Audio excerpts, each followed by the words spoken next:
Carolyn Doobie here. What's the play for today? Today's play is all about the do's and don'ts of gel printing. Now, number one thing to do is to have fun when you're printing and don't overthink it. And that's why I've created this video to help make sure that you don't overthink the fun. Now, you're going to need a gel plate. That makes sense, right? And what you want to look for is a gel plate like the gel press one that has some squish to it. It has a lot of squish to it. That squish is the thing that gives you the paint release and makes it's the fun of printing. So you really want squish. Don't use one that's really hard and flat if you want the same kind of results that you get off one that has the squish. Now, what about the paints? Do use whatever acrylic paint you want. And don't worry if it's the right brand, the right kind, or if they're all the same brand, because any kind of acrylic paint works on a gel press plate. And I will tell you another little secret, pretty much anything will work on a gel plate. I've thrown just about everything in my studio at it, and it all works. Well, here's a selection of the paints that I've used on the gel plate. Some of these are heavy body, some of them are fluid, some of them are artist grade, some of them are craft paints, some of them are metallic. I mean, just anything that I've got. If it's an acrylic paint, I enjoy using it on the plate. So what about the paper? Well, do use whatever paper you have around. Book text, copy paper, I've used my kids' homework, junk mail, cardstock, old scrapbooking papers, anything that's a paper you can use to take a print. The only thing that I would say don't use are very, very fragile and vintage papers that will rip and tear easily. And the other thing not to use are things that have a very, very glossy coating on them. So things like photo paper that you print at home on your inkjet, that glossy home photo paper, that might be a don't for paper. But that's about it. Everything else is fair game. So when you start to make your prints, do put paint on there in colors that you enjoy. Don't worry if they're the same brand or the same type of paint. It's actually pretty interesting when you mix those around with different kinds. So do use the brayer to blend things around, and don't worry if you've got too much paint on there because you can always brayer some of it off. I tend to have a pretty heavy lead foot when it comes to paint, so I frequently have a lot of paint on my plate. One of the benefits of having that much paint on there is that when I clean off the brayer, I get some wonderful color buildup happening on my scrap papers on the side. And once I've got the color all spread around and smeared around, then it's time to take that print. So I'm going to grab any old piece of paper that I've got. This time it happens to be a piece of 90-pound white cardstock. And then I just lift up and take my print. Now, do always have some paper around ready to go so that you can take your print before it dries so that you don't have to wait, because that's what I'm doing right now, is trying to find the paper that I want to use. Now, this happens to be my daughter's geometry homework from, I believe, her freshman year of high school. Now, when I was in high school, I was never that excited about geometry, but I sure am now because I love those circles and angles on that print with that color. Do look through your supplies in your stash for things that can make pattern or texture in the paint. So things like stencils and rubber stamps, shelf liner, paper rolls, tubes, whatever you call these things, the cardboard leftovers after you finish up a roll of masking tape. Caps and lids and bottles, just about anything can put pattern and texture in that paint. Don't overlook anything. You might be surprised at some of the patterns that you can get from items you might not expect to use. Things like pasta. Yep, I actually use dried pasta for making prints. Now, I don't have time in this video to go through all of that, but I'll have a link down below for you where you can see how I actually use pasta to make some prints. So as I get the plate loaded up with color for the texture printing, I am putting on the heavy body paint, that was yellow. I've got craft paint in the orange, and then I've got a fluid paint in the magenta color. Brands don't matter, kinds of paint doesn't matter. What matters is if it's acrylic paint, it will all work together well on the plate. So this is how you make an ombre print where you get the colors blending from one to another. These happen to be beautiful sunset type colors, but I'm not going to use it for the ombre print. Although right now I could take a print if I wanted to. I'm going to use it to play around with textures. First tool that I'm going to use, the very fancy and exclusive shelf liner. I'm going to push it into that color, lift it up, and put it down somewhere else, and you'll see how the color transfers with the pattern. And then some more fancy tools. This happens to be a used up vitamin bottle. I've got the bottom circle, that was from the opening, and then it has a matching circle that's just a little bit larger. It's called the bottom of the bottle. You'd be amazed how many things actually can make some wonderful shapes, patterns, and textures into the paint on the gel plate. So lids, caps, I save all sorts of stuff to make various shapes on the plate. And you can also use things like rubber stamps. Now, I'd like to tell you who made this stamp, but I absolutely cannot remember, so my apologies. If anyone knows who created this one, feel free to let me know in the comments down below. Now, with this stamp, I'm pushing it down in one color and then moving it right down to the next color and down to the next color, and you can see how the pattern is transferring with the color. And then I've got a bunch of paint on that stamp, so where am I going to clean it off? Right there on that brayer paper, making more pattern over there.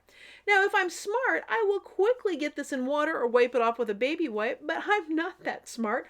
I set it off to the side and came back to it much later after the paint was completely dry, but never fear, I did get the paint off of it just by letting it soak. Now, stencils are another fun way to use the gel plate.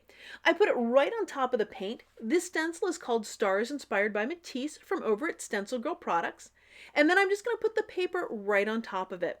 I am pushing in with my fist to get the paper in all the little nooks and crannies of the stencil, because if the paper doesn't touch the paint, it's not going to show up on the paper. So now the stars that are on that stencil, what we're going to see is all the pattern that we created showing up inside those stars when I pull up the print. Now don't forget about the paint that's underneath the stencil, because there's another wonderful print waiting for you there. And I love that it's got a very different look or vibe to it than the print that's taken by pulling off the top of the stencil. When you're printing, do take risks. It's not like we're jumping out of an airplane without a parachute here. This is paint and paper and a gel plate. Don't worry how it looks if you make one pull, you take a pull and you don't like what it looks like, because you're going to see what I do when that happens to me. So the prints that I've done up to this point were what I call one pull prints, meaning I've got lots of pattern and color all in one single pull of the paper off of the plate. And now we're going to see how to build some of those layers up. Of course, first I have to pull that hair off of the gel plate. Don't really like the look of hair in it usually, so I'm going to pull that out. So I've got this solid color here, and I'm going to use some very fancy paper to print on. I'm going to use the junk mail envelope. That is what I'm going to print directly onto, because like I said, you can use any kind of paper that you've got, and quite frankly, sometimes those envelopes become mighty fun and interesting. So by just pushing it on there and pulling it up, I'm getting some color on it. These are not amazing knock your socks off kind of prints. Every print isn't that way. But what does make them amazing is when you let them build up and you take some risks with them. Now, as long as there's paint on that plate, I am going to try and pull it up. So for this envelope, I ripped it open so it's a larger piece of paper to work with, and I'm going to pull up whatever color that I can on it. So when you're building up layers, do keep putting more and more on it until you're happy, and don't worry at all if you look at it and you go, it's kind of boring, or you don't even like it, because that just means you need to add some more layers to it. So the envelopes so far are not very amazing to me, but we're going to get a little pattern on it. I'm going to bring that shelf liner back.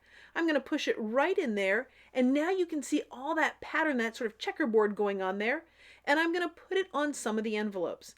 Now I'm getting very imperfect pulls here. These are not completely covering everything. It's a little bit here, a little bit there, and that's the way I love it when I'm building up layers.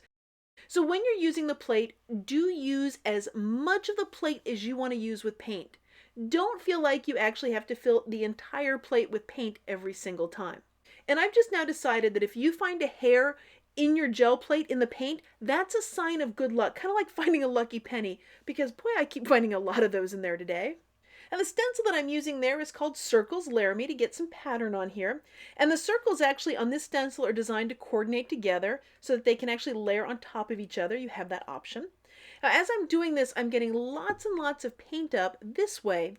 When I lift up the stencil, you're going to see that there's very little paint left. It's very ghosty. It's very dry down there. So that means the kind of print that I'm going to get there is going to be very soft and very ghost-like. Now, if you're new to gel printing, don't be afraid of the word ghost. There are no paranormal activities here. Nothing is haunted whatsoever.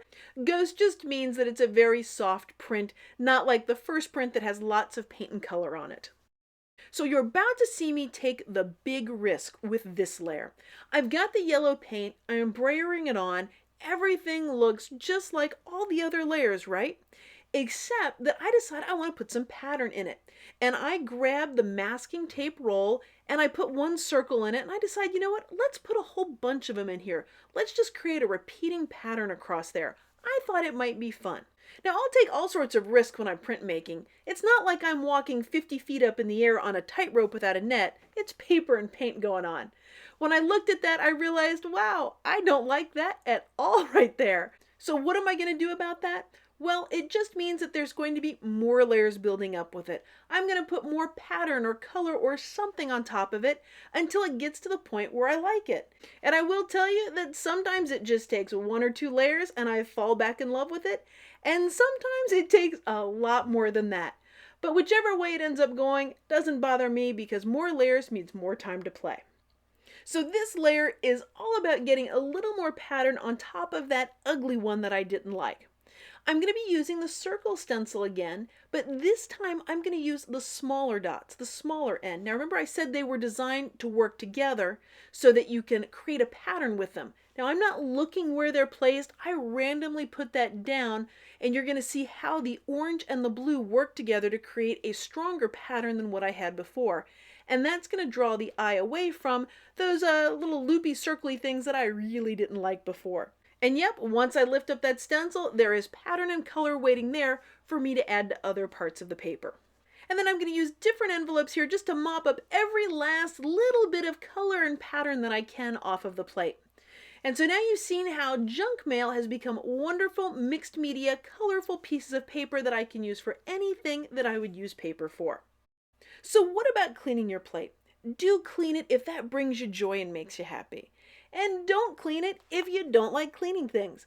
I leave my plates like this or even a whole lot dirtier all the time. I will put them away, no problem like this. I actually enjoy when they get dirty. Now, what if you're the kind of person that having it clean brings you joy? What can you do?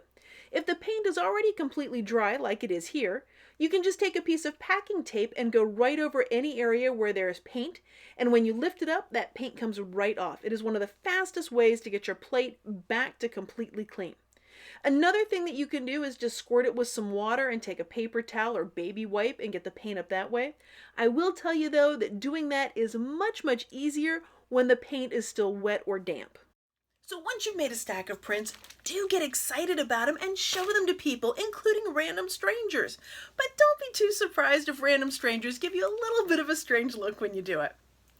Well, now that you know the do's and don'ts of gel printing, it's your turn to dive in and start making prints. If you'd like more tutorials on this as well as workshops, head on over to the blog at acolorfuljourney.com. Thanks so much for letting me be a part of your colorful journey.